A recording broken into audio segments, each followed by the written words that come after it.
তুমি কি হরিদাস পাল? হে সোনা খুঁজে বেড়াচ্ছে, তুমি কি হরিদাস পাল? আজ ক্ষমতায় এসে হরিদাস পাল বলছো? ভাষা মুসলমানরাও জানে, কিন্তু মুসলমানরা কাউকে আঘাত দিয়ে কথা বলে না।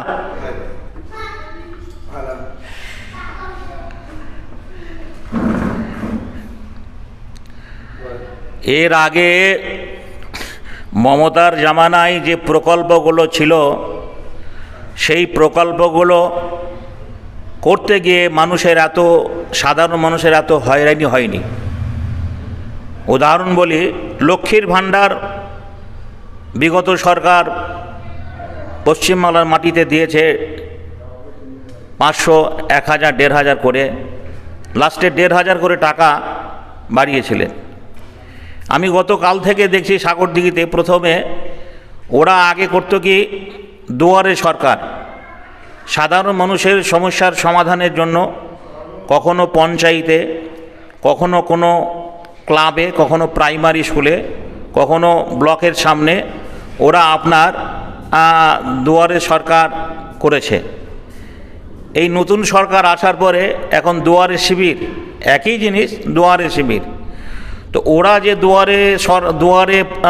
দুয়ারে প্রকল্প শিবির করেছে, দুয়ারে সরকার করেছে, তাতে এত হয়রানি হয়নি। এই লক্ষ্মীর ভাণ্ডারের ফর্মটা এখন কি হচ্ছে, অন্নপূর্ণা যোজনার ফর্ম। এই অন্নপূর্ণা যোজনা ফর্মে একবার বলল যে ডিভাইড করলে পরে যেভাবে টাকা পেত সেইভাবে পাবে, সেইভাবে করা হলো। তারপরে 12টা পেজের একটা অগ্নিমিত্রা পাল একটা 12টা পেজের একটা প্রেপারেশান দিল যে এটা সম্পূর্ণ ফিল আপ করলে পরে তারপরে আপনার অন্নপূর্ণা যোজনা ভাণ্ডার পাবে। সেটাও করা হলো। পরে আবার সেটাকে উইথড্র করে বলল যে অনলাইনে করতে হবে, অনলাইনেও করলো। তো অনলাইনে করার পরেও আজ 3 দিন ধরে ওই জনকল্যাণ শিবির চলছে। আমি সাগরদিঘি ব্লকের কাছের মানুষ। আজকে আস্তে আস্তে একটা ভাবি সম্পর্কে হয়, ওকে জিজ্ঞাসা করলাম, ভাবি কী ব্যাপার? কালকে আপনাকে দেখলাম, আজকেও দেখছি। তা ওই মেয়েটা আমার প্রত্যুত্তরে জবাব দিয়েছে, ভাই নাঙের আশায় ভাতার মার লাভতে বলছে। তো নাঙের আশায় ভাতার মারা গোটা পশ্চিমবাংলার মহিলাদের অবস্থা ঠিক ওই রকম, যে নাঙের আশায় ভাতার মরা। যে দেখেন লক্ষ্মীর ভাণ্ডার 1,500 করে পেছিল, আলহামদুলিল্লাহ। এই সরকার আসার পরে একটা প্রকল্প এখনো পর্যন্ত ঠিকভাবে চালু করতে পারলো না।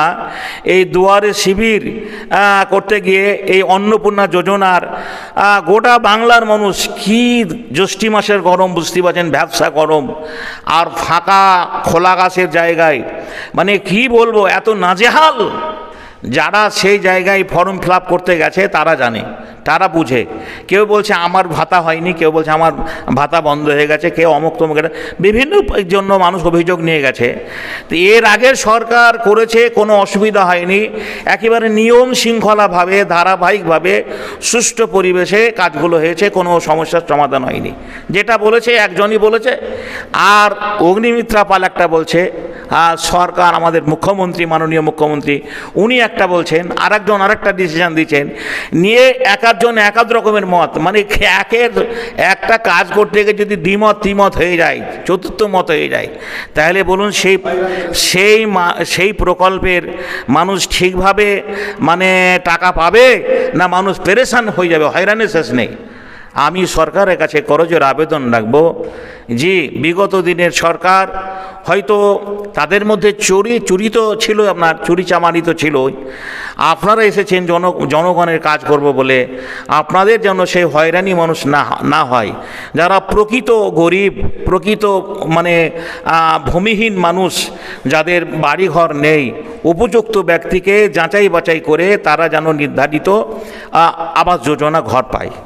দ্বিতীয়ত, যারা এই অন্নপূর্ণা যোজনার জন্য এসেছে, অন্নপূর্ণা যোজনার যারা জমা দিয়েছেন অনলাইনে অফলাইনে যে লাইনে দেখ, যাদেরকে আপনারা হাজার টাকা নয় লক্ষ টাকা খরচ করে ব্লকে রেখেছেন, পঞ্চায়েতে রেখেছেন, যারা চাকরি করছেন, যারা সরকারের টাকা নিয়ে সংসার চালায়, যারা সরকারের টাকা নিয়ে আয় সারাম করেন, তাদেরকে প্রেসার দিন। তারা যদি ঠিক কাজ না করে, তারা যদি একটা পাওয়ার যোগ্য নয়, উপযুক্ত ব্যক্তি নয়, তাকে দিয়ে দেয়। তার থেকে চাকরি থেকে ছাঁটাই করে দেন, তাকে বাদ করে দেন। একটা করুন, পশ্চিমবাংলা এমনিতেই সোনার বাংলা হয়ে যাবে। এত হয়রানি না করে, এত পেরেশানি না করে আপনি একটা একটা করে প্রকল্প ধাপে ধাপে করুন, যে আপনার জনগণ আপনার পক্ষে, যে আমাদের বুক মন সব ভরে যাবে।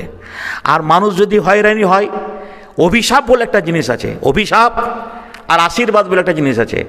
আপনি যদি ভালো কাজ করেন তাহলে আপনি সমগ্র জাতির মানুষের কাছে, কত বিধবা আর দুঃখিনী বাবা, অভাবী গরিব মানুষ, তাদের মুখ দিয়ে আশীর্বাদ, ঈশ্বর ভগবান আল্লাহ আপনার মঙ্গল করুক, ভালো করুক, এই কথাটা বলবে। আর আপনি যদি মানুষকে এইভাবে হয়রানি করেন, বলে না অনলাইনে হবে না, অফলাইনে হবে, অফলাইনে হবে না অনলাইনে হবে, বা ডাইরেক্ট গিয়ে জমা দিয়ে হবে, এই যদি করেন, না দেওয়ার ভাঙ, হ্যাঁ, তাহলে আপনি মানুষের কাছে অভিশপ্ত হয়ে যাবেন। আর অভিশপ্ত হলে মানুষ যদি অভিশাপ করে, যে অভিশাপ করে, সে অভিশাপ যদি একবার লেগে যায়, আপনি হাজারও কাঁদলেও সেই চেয়ারটা আর ফিরে পাবেন না। অতএব সরকারকে যেন বোঝার তৌফিক দান করুন, এটাই আমার সরকারের কাছে করজোড়ে আবেদন।